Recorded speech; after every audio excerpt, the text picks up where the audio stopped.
কি ব্যাপার, লোকটা আমার দিকে ওরম ভাবে এক দৃষ্টিতে তাকিয়ে আছে কেন? মনে হচ্ছে আমাকে দেখে পছন্দ হয়েছে। কি সুন্দর তাকিয়ে আছে আমার দিকে এক দৃষ্টিতে। কি হলো,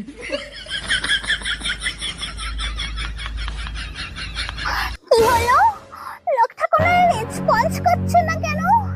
আরেকটু সামনে গিয়ে কথাটা বলবো নাকি? এখানে এই ভোর সন্ধ্যেবেলা দাঁড়িয়ে কি করছো গো?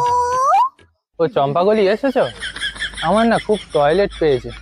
আমি কোথায় মুতে দেবো, এই জন্য তোমার জন্য অপেক্ষা করছিলাম। চলো চলো। এ শালা, এ তো